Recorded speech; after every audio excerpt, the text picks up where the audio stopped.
PEC dos benefícios foi aprovada na Câmara e vai à promulgação no Congresso Nacional. A proposta eleva o Auxílio Brasil de R$ 400 para R$ 600, dobra o Vale Gás e cria um voucher de R$ 1.000 aos caminhoneiros, isso até o fim do ano. João Pedro Melo vai contar mais pra gente.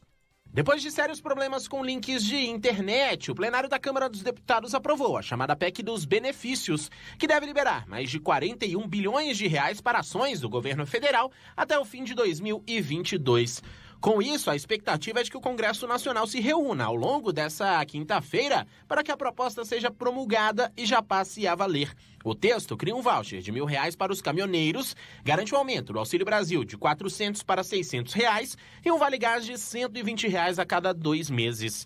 O deputado Hildo Rocha defendeu que a PEC é boa para a população e que os benefícios vão dar um respiro para os que mais necessitam e que estão na ponta da linha. Essa PEC, ela é boa para o povo brasileiro. Além do Auxílio Brasil, aquelas pessoas que recebem o Auxílio Gás, que é só metade do valor do botijão de gás, vai receber o valor integral. Melhora ainda mais as condições financeiras das famílias mais pobres do Brasil. Tudo isso em favor do povo brasileiro. A inclusão no texto de um benefício para motoristas de aplicativos e de transportes escolares não teve acordo e ficou mesmo de fora da proposta. O texto já prevê um auxílio para taxistas. Ainda na Câmara, a Polícia Federal investiga o que aconteceu com o sistema remoto de votação na última terça-feira. Leandro Aislan. A Polícia Federal abre procedimento preliminar para apurar as falhas na internet e sistemas da Câmara dos Deputados após inconsistências em meio à votação da PEC dos benefícios. Agentes estiveram nas dependências da casa na noite da última terça-feira a pedido do presidente Arthur Lira. O próprio deputado solicitou uma investigação. Lira quer saber se o problema foi causado por ação interna ou externa. Segundo ele, a Câmara buscará punir os responsáveis caso o problema tenha sido causado internamente. De acordo com Lira, as empresas que prestam serviços à Câmara não deram satisfação sobre o ocorrido. O que aconteceu ontem não é fato comum, não é normal, não é corriqueiro e eu espero que jamais aconteça. Nós temos 2 empresas contratadas, uma que trabalha aqui e no Senado, e uma segunda de suporte, que a Câmara tem uma e o Senado tem outra. Nós, durante toda a sessão, não conseguimos sequer contato com essas empresas, ninguém dava satisfação. Pelo país, brasileiros passam horas e horas na fila para atualizar o CAD único, que é o cadastro necessário para você conseguir receber esse Auxílio Brasil. Fala aí, Micoano.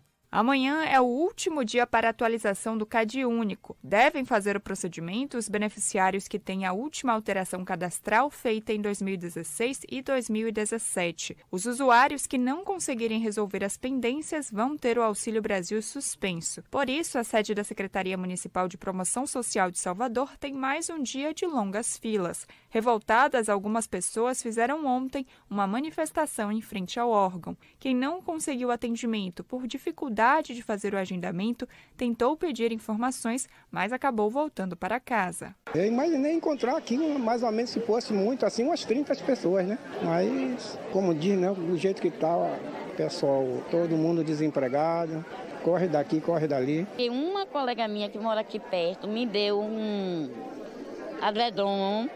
E as amigas aqui que trouxe cafezinho dividiu com a gente que estava na fila. 410 mil famílias de Salvador estão inscritas no CAD único.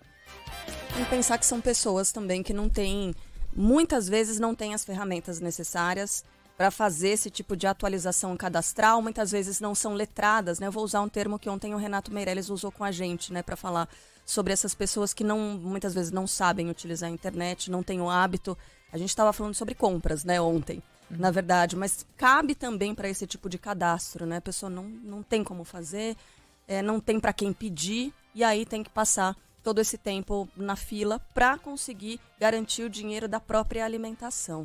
É triste, né? Triste demais. Bom, enquanto isso, a fila de espera pelo próprio Auxílio Brasil voltou a crescer, bateu recorde, segundo dados do próprio governo. De acordo com o Ministério da Cidadania, são quase 2.800.000 famílias que preenchem, né, os requisitos, mas não recebem o benefício. O estado de São Paulo lidera o ranking, com mais de 400.000 famílias na lista de espera. Na sequência, aparecem Rio de Janeiro, Bahia, Minas Gerais, Pernambuco e Pará. Agora a gente volta a falar sobre o caso do tesoureiro do PT, assassinado em Foz do Iguaçu. Tem informação chegando do Paraná com Ângelo Sfaier. O Ministério Público do Paraná pede que seja decretado sigilo sobre o inquérito policial que apura o assassinato do tesoureiro do PT em Foz do Iguaçu, Marcelo Arruda. Segundo a promotoria, o caso tem grande repercussão e o sigilo serve para evitar interferências nas investigações da Polícia Civil. Até o momento, 17 pessoas foram ouvidas. O MP também quer acesso às informações do celular do policial penal bolsonarista Jorge Guaranho, autor dos disparos durante a festa de aniversário de 50 anos do petista. O caso foi registrado no último sábado. Guaranho, que também foi baleado após assassinar Arruda, segue internado em estado grave, sedado e respirando por aparelhos. Ontem, Lula se reuniu com o presidente do Senado, Rodrigo Pacheco, e pediu a apoiadores que não aceitem provocações.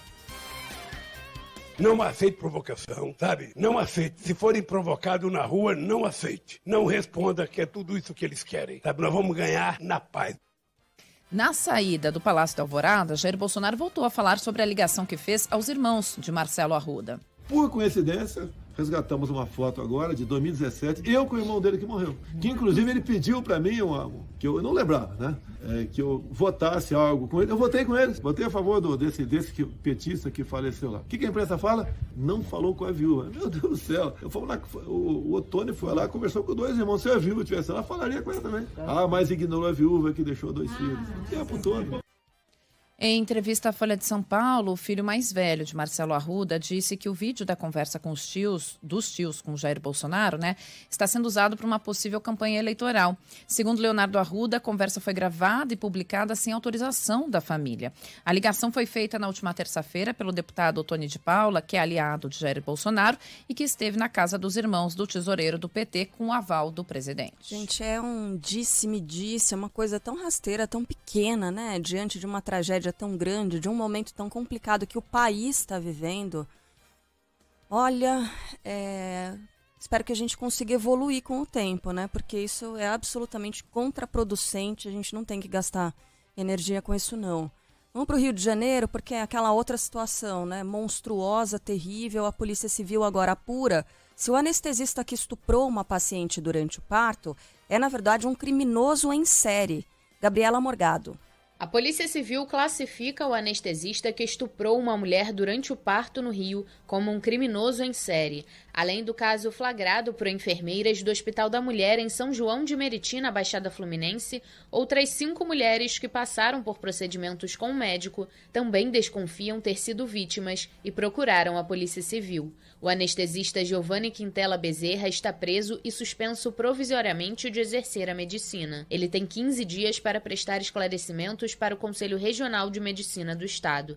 A delegada Bárbara Lomba, responsável pelas investigações, afirma que a provável repetição das ações leva os investigadores a concluir que o anestesista é um criminoso em série. Diante da repetição das ações criminosas e de uma característica de compulsividade que se observa, da possibilidade de várias vítimas terem sido feitas naquelas condições, há uma possibilidade, nós podemos afirmar que se trata de um criminoso em série.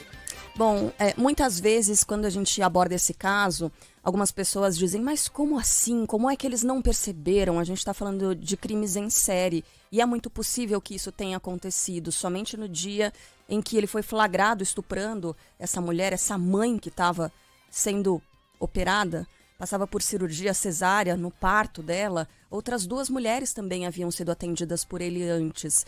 Então é muito possível que isso tenha acontecido com muitas outras mulheres. E aí as pessoas se questionam, por que é que como é que ninguém percebeu? Os outros médicos que estavam na sala, as enfermeiras perceberam, e aí demorou esse tempo até conseguirem fazer essas imagens, né? Agora, isso diz também sobre como é que o abuso acontece, não nesse tipo de situação que é escancarada, né? Que provoca repulsa e revolta em todas as pessoas, mas de maneira geral, a pessoa, o estuprador, o abusador, ele não é uma figura obscura que está escondida em algum lugar. É claro que esse tipo de caso acontece, mas em geral o abusador, de criança a gente sabe, ouvinte da Band News que passou por isso faz muitos anos e quando se depara com esse tipo de situação tem o gatilho e volta e lembra de tudo, essas pessoas relatam que era aquele primo legal, que todo mundo gostava, era o tio bonzinho que gostava de ficar com as crianças e tal. Era aquele outro, né? Não é uma figura absolutamente obscura. Muitas vezes esses abusadores estão aí no meio da gente, a gente não consegue enxergar, por isso é atenção redobrada, né? E falar sobre o assunto, falar sobre os abusos para que a gente consiga combater esse problema. Ontem a gente teve mais um episódio que veio a público de violência contra a mulher. Uma mulher foi resgatada de cárcere privado depois de jogar um bilhete pelo muro para que a vizinha pudesse ajudá-la. Essa mulher era mantida em cárcere privado pelo próprio marido, de 64 anos. Ele foi preso e foi preso em flagrante. Uma mulher de 23 anos de idade era mantida dentro de casa, com monitoramento de câmeras, inclusive, porque ele alegou ciúmes, junto com 2 crianças, os 2 filhos pequenininhos, 2 e 7 anos de idade aproximadamente. E ela relatou à polícia, ao ser liberada, que sofreu uma rotina de agressões. Aliás, o cárcere privado já é em si uma agressão, né? Já é uma tremenda de uma violência. Ele tinha ciúme excessivo, por isso a ameaçava, a agredia sem qualquer motivo. E sabe o que essa mulher falou ontem, que foi muito tocante entre todos os relatos, de muito medo? Que ela só quer paz a partir de agora. E exatamente ontem, nesse horário, a gente estava falando sobre como a mulher não tem paz. E no caso dela, nem para ficar dentro de casa e conviver com seu companheiro. Ela disse: eu estava presa dentro da minha própria casa. Meu marido tem muito ataque de ciúme e estava me matando por isso, aos poucos. Ele tinha ciúme de qualquer homem que ele via. Ela perdeu a noção de quantos dias ela passou dentro de casa sem poder sair. O que ela fez, no momento de desespero, com um papel que tinha ali à disposição, que era um receituário médico, escreveu um bilhete. SOS, de um lado, e do outro lado ela pediu ajuda. Estou em casa com 2 crianças. Você pode chamar a polícia para mim? Estou correndo risco de vida. Jogou pelo muro. A gente na nossa live está exibindo como foi escrito esse bilhete, né? Eu sou sua vizinha, estou presa dentro de casa com 2 crianças. Pode chamar a polícia para mim? Estou correndo risco de morte. É exatamente isso que diz o bilhete, do outro lado, SOS. A vizinha, a funcionária da vizinha, na verdade, leu esse recado, ficou preocupada e o que fez? Chamou a polícia. E daí a importância, né? Em todos esses casos, a gente está falando do caso do monstro médico anestesista, estuprador, em que as funcionárias tiveram a coragem de filmar, de denunciar, de trazer a público isso, de levar até a polícia quando há essa suspeita, né? Ontem a gente falou, a mulher não tem paz para parir, não tem paz no ônibus, não tem paz para vestir uma roupa, para deixar o cabelo branco, para pintar o cabelo se quiser, para fazer escolha, para decidir sobre o próprio corpo. E aqui eu quero deixar um apelo para você que suspeita, que flagra, que presencia, que identifica atos de violência contra mulheres. São muitos os tipos de violência, as veladas, as psicológicas, as físicas. Denuncie, filme, como fizeram essas funcionárias do hospital, como fez a funcionária dessa vizinha, chame a polícia. E se esse assunto, esses posicionamentos e essas manifestações te incomodam profundamente, se isso para você em algum momento pode ser mimimi, preocupe-se, reflita, pense, se você também não é um desses violentadores diários. Bom, a gente agora vai para São Paulo, porque em São Paulo o Corpo de Bombeiros diz ter encerrado os trabalhos no prédio que vinha pegando fogo desde domingo. A expectativa é de que o edifício, que fica na região da 25 de março, né, seja demolido. O Lucas Josino tem informações agora para a gente. E aí, Ellen, bom dia para você, para Sheila, para todos os nossos ouvintes, para Carla também. Não sei se a Carla está aí agora, desculpa. Bom dia, tô Eu aqui. falo... Valeu, Tudo querido. bem, Carla? Tudo bem. Eu tô aqui na 25 de março agora, bem de frente com esse prédio. A gente tem uma outra vista. E daqui a gente não tinha vindo ainda. A gente passou por aqui, mas o Corpo de Bombeiros havia isolado. A 25 de março, essa é a primeira informação. Está funcionando normalmente hoje. Vai abrir, as lojas ainda não abriram, mas praticamente todas as lojas voltarão à vida normal, entre aspas. Por enquanto, o isolamento feito pela Polícia Militar e pelo Corpo de Bombeiros está apenas na Abdu Chaim, que é a rua onde se concentra e está localizado esse prédio que pegou fogo, um prédio de 10 andares. Esse prédio vai ser demolido, isso já é um fato, é uma informação. Não vai ser implodido. A Prefeitura de São Paulo afastou essa possibilidade. Agora, qual a diferença? A implosão acontece quando todo o prédio é derrubado. Por enquanto, a Prefeitura trabalha com a possibilidade de uma demolição parcial de alguns andares, justamente porque esse prédio ele é geminado, ou seja, ele é colado com o outro.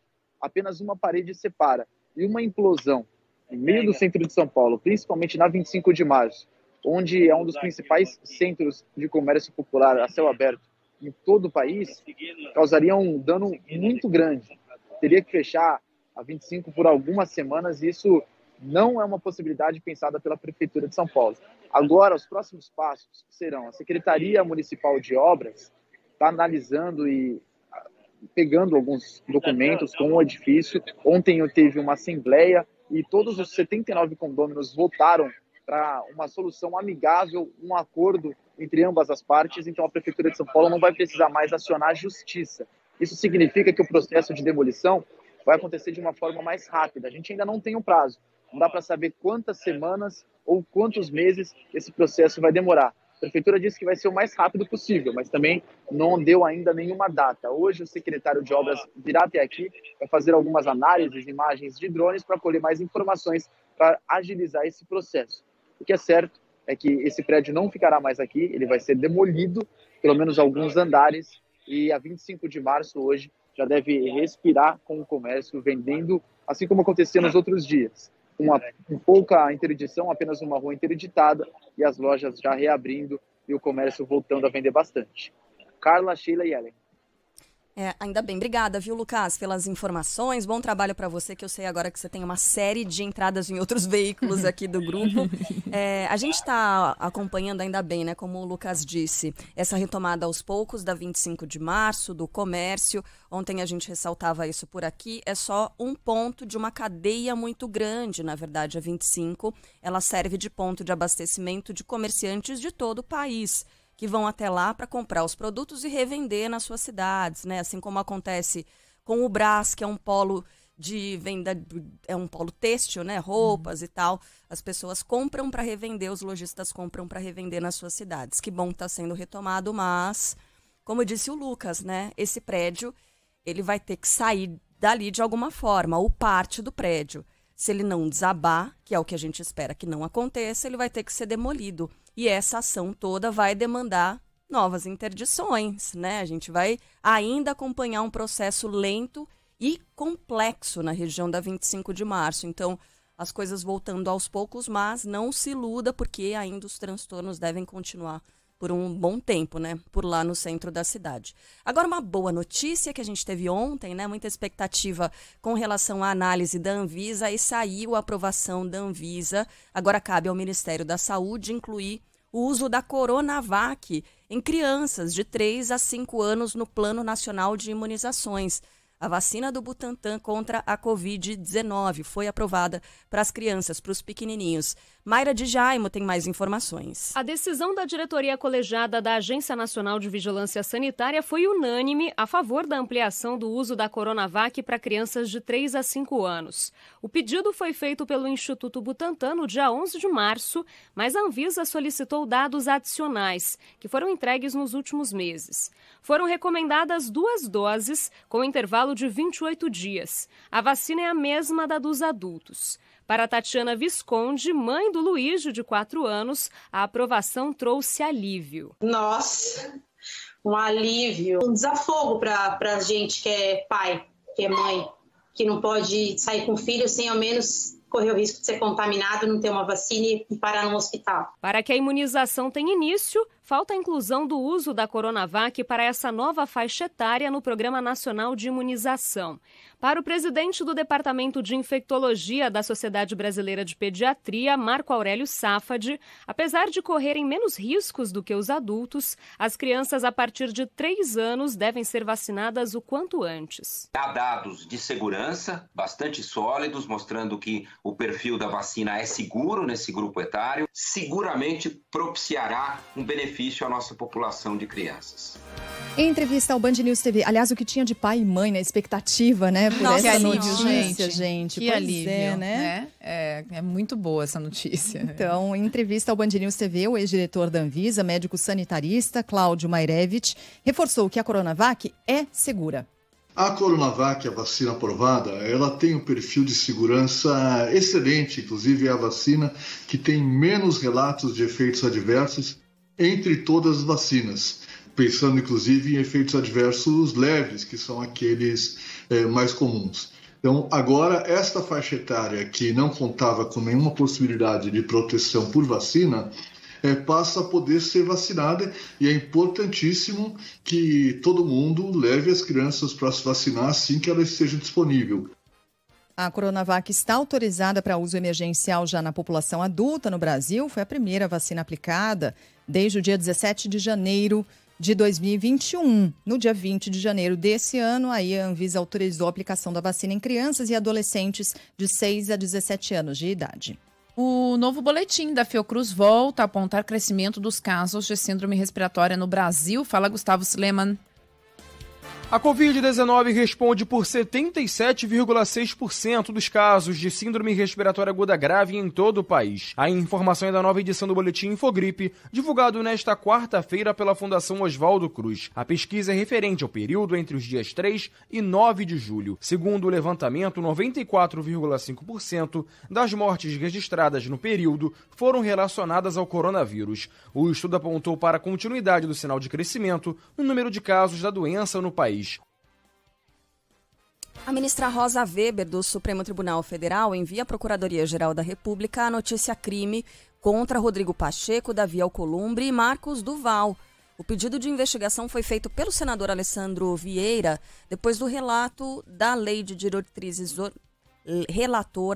Diretrizes Orçamentárias afirmar que recebeu 50 milhões de reais em emendas por apoiar no ano passado a candidatura do presidente do Senado, esse é o Marcos Duval.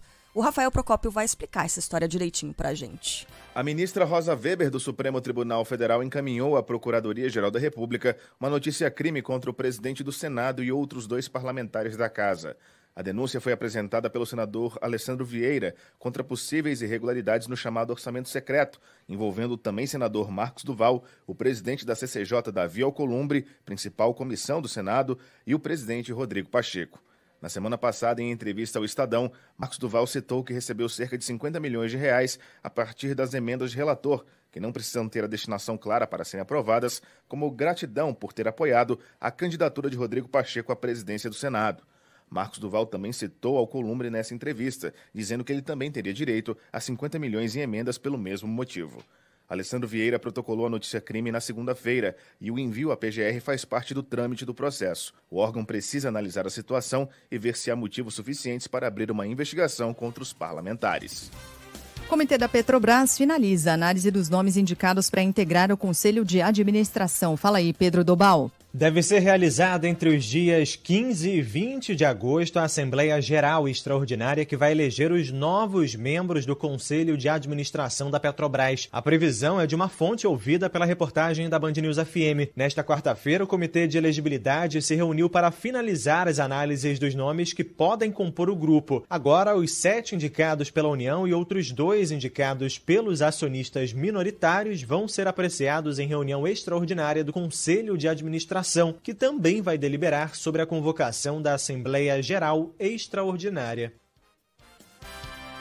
O FMI volta a projetar queda da economia mundial. Diz que vai ter aí o negócio. Vai lá, Cristina Lagarde. Vai ter recessão global, só eu tô amo falando, a Cristina Lagarde, obrigado.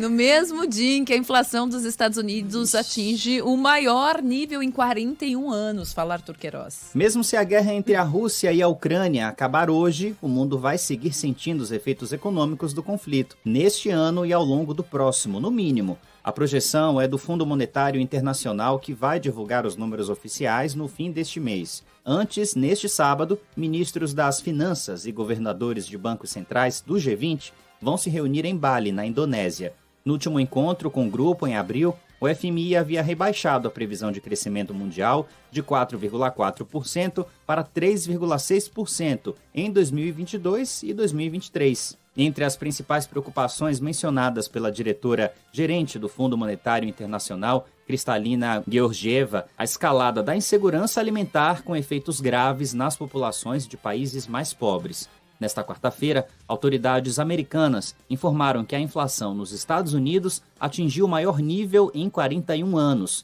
A taxa acumulada dos últimos 12 meses é de 9,1% no período encerrado em junho, impulsionada pelos preços da gasolina e dos alimentos. Pois é, a gente tem a inflação em todo o planeta, né? Os preços subindo. Argentina, caraca, 60% o índice de inflação já acumulado. Nos Estados Unidos, o Barão ele vem falando sobre isso e olha, faz tempo, né? Ele falou sobre as medidas que foram adotadas durante a pandemia, o governo distribuindo muito dinheiro, né? Isso foi bom porque as pessoas conseguiram se manter bem durante esse período da pandemia, mas agora, Estados Unidos em pleno emprego, né? Para cada vaga, estava assistindo ontem a Juliana Rosa falando no Jornal da Band, para cada vaga de emprego, não, para cada 2 vagas de emprego nos Estados Unidos tem uma pessoa, um candidato.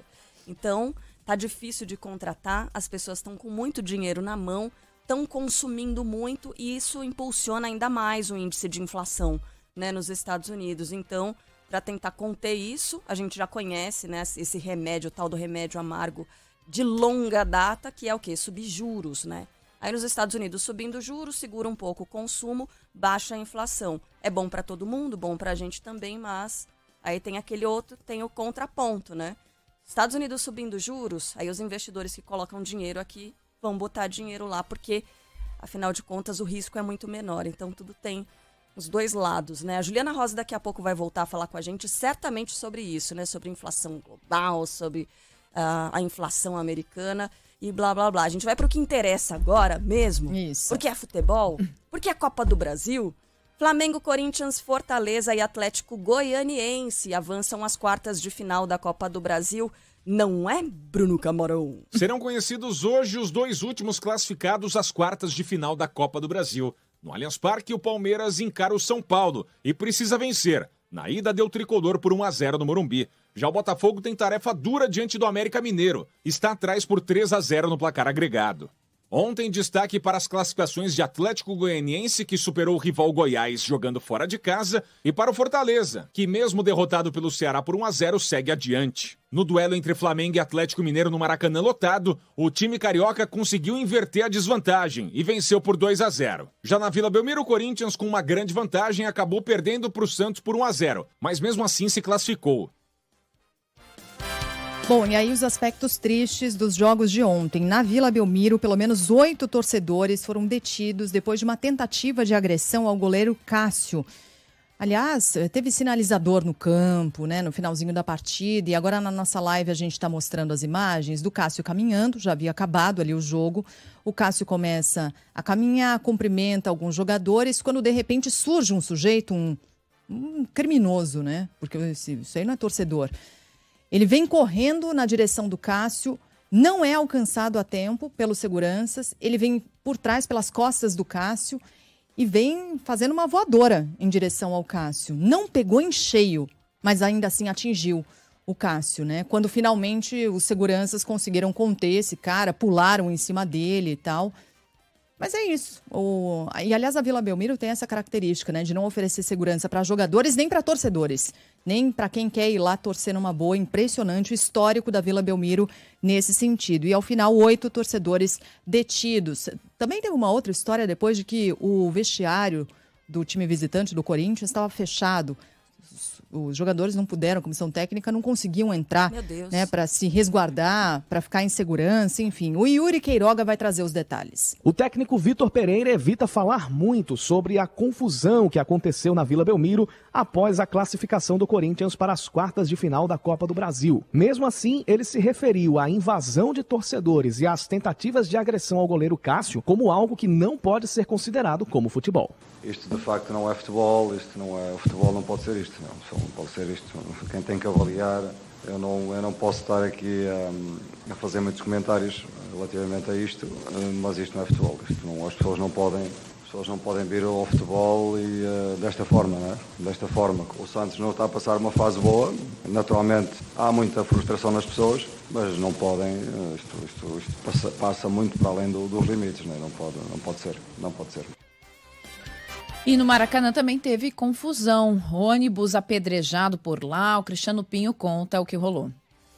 Torcedores do Flamengo e do Atlético Mineiro se envolvem em confusões antes da partida que deixam feridos e presos no entorno do estádio e em outros pontos do Rio. O Corpo de Bombeiros atendeu pelo menos 2 pessoas perto do Maracanã depois de brigas dos torcedores do Rubro Negro e confronto iniciado com a Polícia Militar. Um homem foi levado para o hospital com fraturas na perna, no braço e no rosto. Um jovem de 18 anos foi socorrido após ser atingido por uma bala de borracha no pé. Flamenguistas tentaram invadir o Maracanã e várias pessoas foram pisoteadas. Um segurança particular chegou a ficar caído no chão durante o tumulto. Durante a tarde, ainda na escolta de policiais militares dos ônibus das torcidas visitantes, 5 torcedores do Galo foram levados para a delegacia após desobedecerem a ordem de desembarque, iniciando uma briga generalizada entre os integrantes da própria torcida.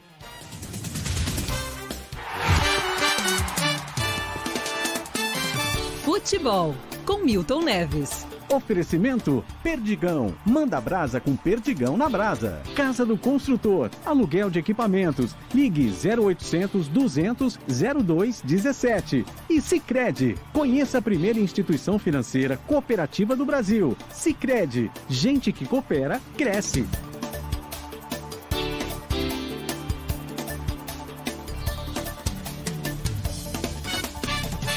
Fala, Milton, bom dia. Bom dia para você, Sheila Magalhães, nossa primeira-ministra. Que espetáculo ridículo ontem da torcida do Santos, batendo no Cássio, torcedor imbecil invadindo o campo para bater no jogador do Corinthians, uma indecência, entendeu? E tudo bem, ô Carla Bigato? Tudo ótimo. Ô Ellen Brown, Tudo bem. Garcês Brown, você testemunha. Mas vamos falar aqui muito dos jogos de ontem na sequência. Classificação do Flamengo na Copa do Brasil, classificação do Corinthians, que estava mais na cara do que nariz, classificação também do Atlético Goianiense contra o Goiás, seu arquirrival lá do Paraíso Verde Plano do Brasil, meu estado de Goiás, e também tivemos o Fortaleza, no clássico lá de Fortaleza, ele ganhou do Ceará, que é um bom time também, avança, o Ceará parou. Agora, a torcida do Santos ontem, repito, foi uma vergonha. Quiseram bater até no Cássio, que é um sujeito gigante, e muito educado, homem de paz, além de ser o maior goleiro da história do Corinthians, e foram bater nele, os torcedores imbecis do Santos. Mas é isso aí. Então, parabéns ontem ao Fortaleza classificado, parabéns ao Atlético Goianiense e parabéns também ao time do Corinthians. E não dou parabéns pro Flamengo, campeão mundial do apito amigo. É uma vergonha. As atuações, quando não é o Varmengo, entendeu? É o juiz mesmo, bandeira mesmo. Isso é uma vergonha. Por isso que o Brasil não ganha mais a Copa do Mundo, porque aqui dentro é tudo roubado. Tchau pra vocês e até amanhã.